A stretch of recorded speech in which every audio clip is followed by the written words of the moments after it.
But I think we got a good shot at winning this thing. Yes, we're gonna kill the competition. Number 10. The mural of the story. Stan should really give back his Father of the Year award. His numerous failures as a father has resulted in several messed up episodes, but the mural of the story is especially unsettling. After failing to renovate the Langley Falls mural, Stan pins the blame on Haley, turning the town against his daughter. Dad! Stand up for me! Tell them I didn't do it!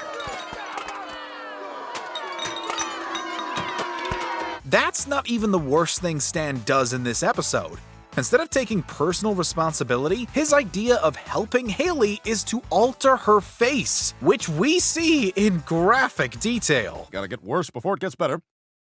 Let's get the old Brillo pad in on the action. Since Stan couldn't even restore a mural, it's not surprising that his plastic surgery skills are equally lacking.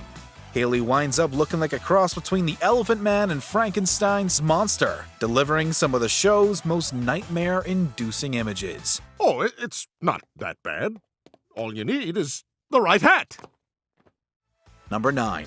Best Little Horror House in Langley Falls. Considering how haunting the show's Christmas episodes are, it only makes sense that its foray into Halloween would take the darkness into overdrive.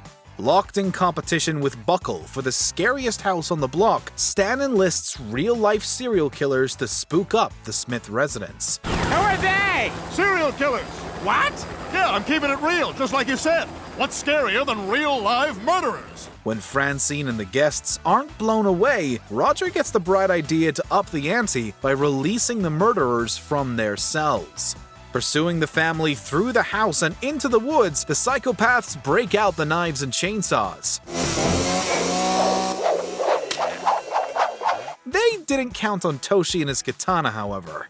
We guess you could call this a happy ending, but it's also among the bloodiest, with no shortage of severed body parts, one of which Roger takes home. I'm taking this home with me. Number 8. Stan's best friend. Following an Old Yeller incident from his childhood, Stan refuses to get attached to another dog. She told me the humane thing to do was to put Freddy down. No! My mom said to. Nevertheless, he can't help but warm up to Steve's adorable new puppy, Kisses, setting himself up for heartbreak all over again. There's nothing funny about an animal in pain, but being attacked by cat pirates is probably the most humorous way imaginable for a dog to go. While Kisses technically survives, his quality of life is non-existent. Unwilling to say goodbye, Stan signs Kisses up for unnatural surgery, resulting in this freaky monstrosity. It's like Frankenweenie if David Cronenberg had been the designer. For all the shock humor and gruesome imagery, the episode does offer a poignant message about letting go and allowing loved ones to pass on. Number 7. The Talented Mr. Dingleberry. We've seen Roger serve as an antagonist, and even instances where his murderous tendencies shine through. This genuinely chilling episode turns Roger into a horror movie villain though, drawing inspiration from the 1978 film Magic. Like most ventriloquist dummies, Mr. Dingleberry is already kinda creepy in his friendly state. Wow, you move just like a dummy. Yet, the episode still catches us off guard with just how dark it goes. Dingleberry starts targeting the competition for a school talent show, making Chucky's hijinks look like, for lack of a better word, child's play. But I think we got a good shot at winning this thing. Yes, we're gonna kill the competition. The ways Dingleberry disposes of his competitors are equally creative and terrifying, crushing AJ's larynx, trapping Barry in a sauna, and nearly drowning Snot. Good old broomstick. Mwah. Compared to some of Dingleberry's other victims, they actually got off easy. Number 6. Great Space Roaster. By Season 5, viewers were well acquainted with Roger's dark side. But Great Space Roaster took the character to places we honestly weren't prepared for.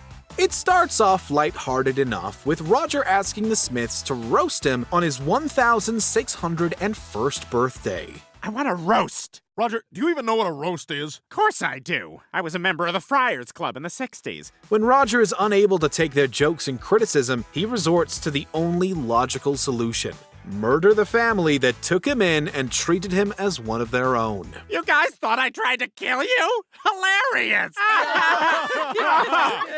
Following multiple failed attempts and the deaths of several innocent prison guards, the family seek refuge in space.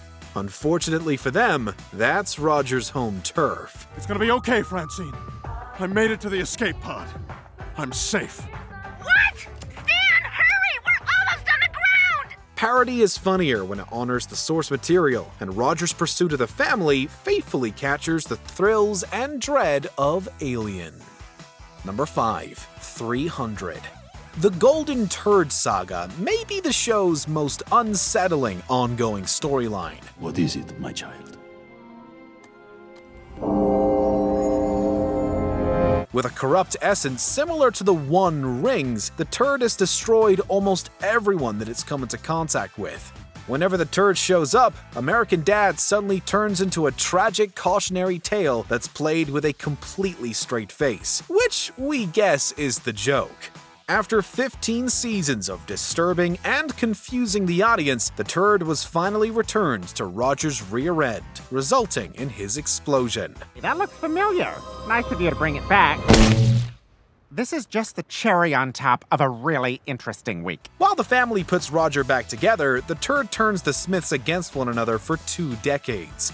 As everyone falls victim to greed, a window into the past allows Roger to prevent this grim fate. The turd's treacherous influence isn't over, however. Damn it! I want it so bad!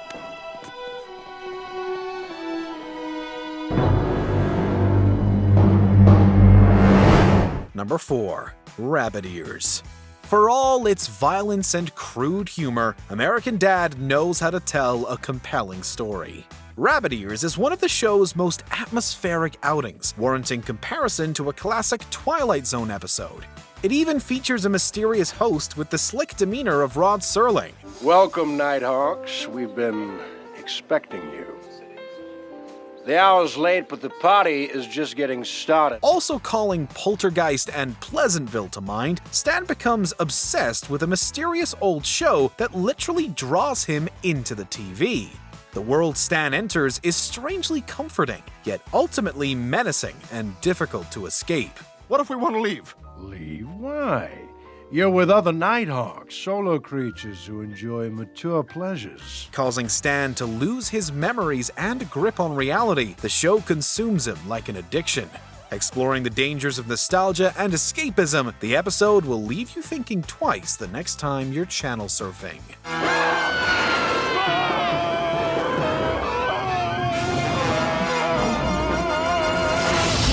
Number 3. The 200. The 200 could have served as a satisfying series finale. Of course, it might have been the darkest ending to an animated sitcom ever. You rolling river, when she rolls down. The episode kicks off revealing the world has been destroyed, with Principal Lewis turning to cannibalism, Greg losing his legs, and Stan being separated from his family. While the Smith family is reunited, they still have 200 Roger clones to deal with. Did we mention that Roger caused all of this? Because of course he did. I apologize, everyone. I'm the one who ended the world. A deus ex machina allows civilization to pick up the pieces. Although it's touching seeing Stan recount this tale to his granddaughter, it's still a bittersweet resolution that doesn't retcon the chaos. Grandpa, how come you never talk about what happened in the battle? Because Grandpa didn't have a great view from his hiding spot. Whether this is canon or simply a what-if story, it's definitely a dark timeline. Number 2. Rapture's Delight. As bleak as the 200 is, Rapture's Delight paints an even more twisted post-apocalyptic portrait. What's happening? The Rapture. Turns out there is a god. Every American Dad Christmas episode has a dark edge, but none possess a more epic scale than this fan favorite. Those left behind following the Rapture are caught in the middle of a war between Jesus and the Antichrist. Jesus has returned to Earth, and tonight he'll be at the Langley Falls Civic Arena where he'll brief mankind on his upcoming battle with the Antichrist. Francine becomes Jesus' girlfriend, while Stan adopts a Snake Plissken-esque persona. It all boils down to a last stand against the Antichrist, who's essentially a 60s Batman villain. Sorry, do-gooders! The Antichrist. Condemn them, Mother! For they know exactly what they do! The episode's hellish aesthetic is reminiscent of a heavy metal album cover or Ralph Bakshi's Wizards. Even if Stan gets a second chance, the episode still ends with him dying, meaning everything that's happened since apparently takes place in his personalized heaven. Before we unveil our top pick, here are a few honorable mentions. Death by Dinner Party, a murder mystery that doubles down on the murder and the mystery. Now, let's lock this maniac in the basement so we can all relax and get back to this fabulous party. God damn it! I've been stabbed! Flirting with disaster. That's a face only a mother could love, and Francine is the only mother present. I love you, Thunderbutt. That's it. What's it, my love? Tapped out. A valid argument to cutting dairy out of your diet. Stevie! Lunchtime!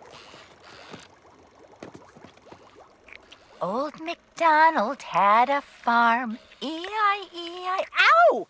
Ricky Spanish. The name alone still sends a shiver up our spines. Who is Ricky Spanish? The worst persona I've ever done. Oh, come on. It's true. He's a lying, thieving sociopath. Minstrel Krampus. Wow. Beauty and the Beast, The Enchanted Christmas took a dark turn. Oh, I know that we've been bad, but we don't want to be sad no more. Number 1. Love, American Dad Style. We've seen Roger torment his enemies, but that's nothing compared to what he's done to his so-called loved ones. Crushing on Haley, Roger tries to brush his feelings aside. Are you kidding me? You think I have a crush on Haley? Now I do! No way! She's a piece of crap, Steve, I swear! It's a standard sitcom setup, but in typical American dad fashion, things get unexpectedly dark fast. After being rejected, Roger decides it would be easier to shoot Haley than to live with the awkward tension. Roger, what the hell were you thinking? I don't know, I was overwhelmed with emotion. So you shot me? I'm sorry, something snapped in me. When she survives, Roger kidnaps Haley and tries forcing her to love him. The insanely mean-spirited third act plays out like The Silence of the Lambs, if Buffalo Bill had won. While Roger thankfully doesn't take Haley's skin, he does don Jeff's. We're not sure what's crazier, Roger, or the fact that everything goes back to normal following the abrupt ending. Well, that's all right, I'm over you anyway. Steve was right, it was just a crush. Hey Jeff, good news, you're getting your skin back! Do you agree with our picks? Check out this other recent clip from Watch Mojo, and be sure to subscribe and ring the bell to be notified about our latest videos.